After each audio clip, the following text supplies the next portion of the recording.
disruptive. Weird thing to happen. Just to show this too, someone put this together.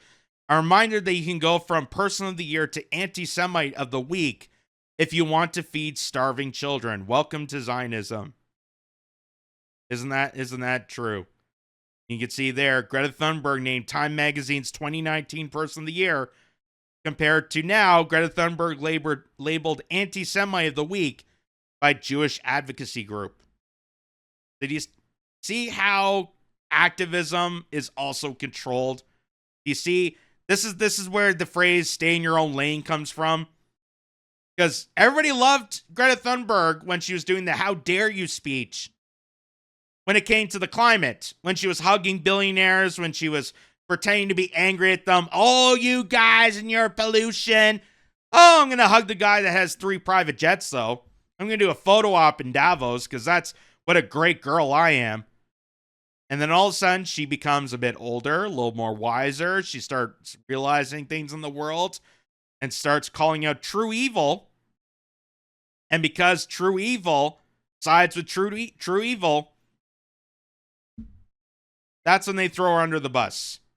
Greta Thunberg used to be a popular celebrity activist.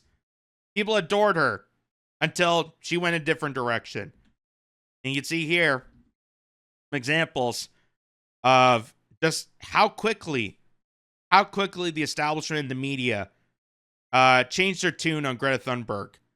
You can see Greta Thunberg, the 15-year-old climate activist who is demanding a new kind of politics. Greta Thunberg on the state of the climate movement and the roots of her power as an activist. Oh, she's strong. She's fierce. And then all of a sudden, sad tragedy for Greta Thunberg. Greta Thunberg and Gen Z's irrational hatred for Israel. Irrational. You know, seeing blown up body parts of children is irrational. It's irrational to have empathy for those killed. It's irrational to have empathy for people that have lost everything. Greta Thunberg's stand with Gaza is a problem for the climate change movement. I think climate change, I think being environmentalist kind of go hand in hand with being anti-war, don't you think? Don't you think? I think bombing buildings and infrastructure and nature around you is harmful to the planet. Just my opinion. But, you know, environmentalists kind of pander to the other side. So, here is her on RT. This is before her trek to Gaza here, as reported by CNN. 22-year-old Greta Thunberg ready to risk her life to reach Gaza. Flotillas have resulted in attacks, violence, and even cases of death. So she knew how dangerous this is going to be, but she still went on board because it's more important to feed the kids and feed the people starving to death in Gaza than it is about her own personal safety, which that is heroic. That is heroic. And here's what she told CNN just before this trek. All those scenarios were included in our risk assessments that we have made prior to getting out on this mission. And of course, we know that it's a very risky mission, and we know that previous experiences with flotillas like this has resulted in attacks, interceptions, violence, and even cases of death. But of course, none of those risks are even remotely as high as to the risk that Palestinians are facing every day just by trying to survive. And right now, as you said, the mission is to get to Gaza to be able to deliver and distribute the humanitarian aid that we're carrying. But we are well aware of the risks going there, but we are aiming for that. So you were talking, Greta, about the risk assessment and being prepared for any eventuality and any scenario. So let me ask you this. How far are you willing to go? Because we don't know what kind of confrontation you could face. We just know that you've been warned. Yeah, and of course the uncertainties are very big here. We have gone out on this mission knowing the risks, but again, not saying anything in in times of injustice, when we are facing genocide, to be silent is by far a bigger risk than getting on this mission. And we are preparing to respond in a non-violent way. We are 12 peaceful volunteers on this mission. We are not carrying weapons. We are carrying food, sanitary products, medical supplies, things that are necessary to get into Gaza that have been prevented by Israel from getting into Gaza. And we are sailing on international waters bringing humanitarian aid. If they stop this humanitarian aid, that is a crime. We are not doing anything wrong here. We are just doing our part to continue to try to break the siege on Gaza and to open up a humanitarian corridor. Hear, hear. Those are brave people. Brave people. Of course, because the IDF reacted to in a wrongful way, illegal way, and took the opportunity to siege the humanitarian aid, discrediting them for being a savior force, of being a moral army in the world. Here's Max Blumenthal stating, somewhere in the Mediterranean, a Zionist Kinder-Nazi naval battalion is currently hunting for Greta Thunberg. That's right. That's right. So when news broke, when she announced on CNN there that she was joining on this flotilla towards Gaza, they sent out kids, young Israeli kids, propagandized again, generations of propaganda smeared into these youngsters who are now taking on their own to sail out to meet Greta Thunberg. And I'm sure not to take selfies with her. And here is some video proof of these young kids, these young Israeli kids, being put out in the line to go after someone like Greta Thunberg for the heinous crime of feeding starving people.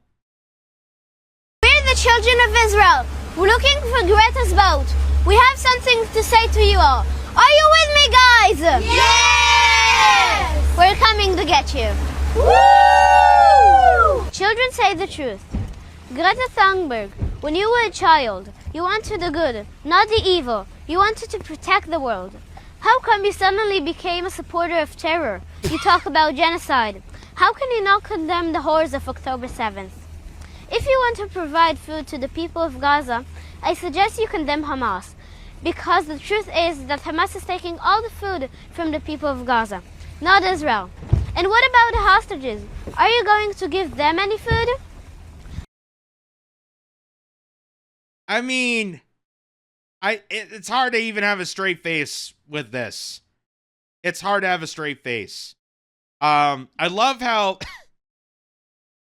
they stated that, oh, you were good at first, when you worked for the WEF, when you were a puppeteer for the billionaire climate activism. When you were their little minion, you were good. But now all of a sudden you have a conscience. Now all of a sudden you're thinking for yourself. Now all of a sudden you have empathy and moral integrity to help those being detonated in Gaza and being all the people, the slaughters that are happening over there, the mass genocide, the ethnic cleansing. My God, you are sick. You're evil. This is generations of programming right here. Generations of programming. And people say, well, you got to respect the people who survived the Holocaust. You got to respect those people because they suffered trauma and they're just inflicted at someone else. Again, was a Palestinian signed up in the Nazi battalion in Germany in the 1940s? Were there Palestinians in Germany conflicting this pain? Or is it Israel taking it out on a country they want to seize territory from? Which is colonialism. They are settlers. They are trying to destroy any living standards within Palestine, wipe out this population to seize the territory. Which apparently this kid has no idea about. This kid has no idea about. But, You're not on the right side of history. You're not on the right side of history. I also want to watch it again because it's just so messed up. We're the children of Israel. We're looking for Greta's boat. We have something to say to you all. Are you with me, guys? Yes! We're coming to get you. Woo! Children say the truth. Greta Thunberg, when you were a child, you wanted the good, not the evil. You wanted to protect the world. How come you suddenly became a supporter of terror? You talk about genocide. How can you not condemn the horrors of October 7th? If you want to provide food to the people of Gaza, I suggest you condemn Hamas, because the truth is that Hamas is taking all the food from the people of Gaza. I'm pretty sure she's already condemned Hamas and felt sorry for the people of October 7th. She's already done that. But again, they have to manufacture narrative to make her still look bad because, God forbid, a woman from Sweden and her friends are floating on a sailboat providing food to disenfranchised people. How dare you? How dare you? How dare you wreck the Greater Israeli Project? Now we're behind schedule because now you're bringing them food? Again, these are the same people that refer to Palestinians as animals. The same people who are psychologically brainwashed and manipulated to revert to Palestinians as less than people. And that's why they're just doing this. They're openly stating that they want to wipe out these people. So what does this kid have to say about that? What does this kid have to say about that? Not Israel. And what about the hostages? Are you going to give them any food? I invite you to meet me, and I will show you what the children of Israel are going through. I hope that you will wake up and understand that you're on the wrong side of history. You know children always say the truth, and I hope that you will see that. Am Yisrael Chai. Wow. I can tell you those are the future castmates if they ever redo Children of the Corn. Same kind of vibe, same kind of eerie vibe. If anyone's seen the 1980s movie of Children of the Corn. That is just it's so just insane. It's so just insane that there's so much hatred to people really risking their lives just to feed people. They don't have weapons. They don't have intentions to go after anybody or take revenge or do anything like that. They're there to serve humanitarian aid. Humanitarian aid that you promised and, told Palestinians that you were going to get some. And then when you got humanitarian aid, you restricted people from getting humanitarian aid because you purposely wanted to starve them. And then when they reached the southern point of Gaza, you opened fire at them. It was all a setup. It was all a trap. Again, because they don't want to do anything to protect Palestinians. All this is manufactured narratives to serve the needs of the Greater Israeli Project, to serve the needs of continuing this genocide, this ethnic cleansing, so they could seize the territory, take every opportunity to grow Israel in the Zionist cult. And for the warlord of Netanyahu and his curmudgeons. So, I like propaganda monitor to put a cherry on top of this. Israel is literally using children as human shields against the incoming flotilla. I mean, you know what they say about Zionists. They don't have comedic timing. They don't have vulnerability. And apparently they're irony impaired. Severely irony impaired. Oh, Hamas, they're using human shields. Palestinians are using human shields. Terrorists using children as human shields. And yet you're sending your youngsters on a boat to go after Greta Thunberg and the 12 activists serving food? Wow. So, there you go, folks. Just a little development. We're going to keep on top of this as much as possible, but it's just horrific that this is happening. It's horrific that giving aid and providing humanitarian assistance to those caught up in this mess that weren't taking part of it, that weren't picking sides, unfortunately are caught up in this, and they are putting themselves on the line to be cultivated by Israel and the IDF monsters just because they want to bring humanitarian aid to the people of Gaza. Just because they felt some human sympathy, some empathy to put themselves in jeopardy, risking themselves to help those in need. And the IDF sieges their ship, takes them away, does a full piracy attack on them on international waters, which is an international crime. On top of stealing the humanitarian aid, which is also an international crime and a war crime. And sadly, still some people are okay with this.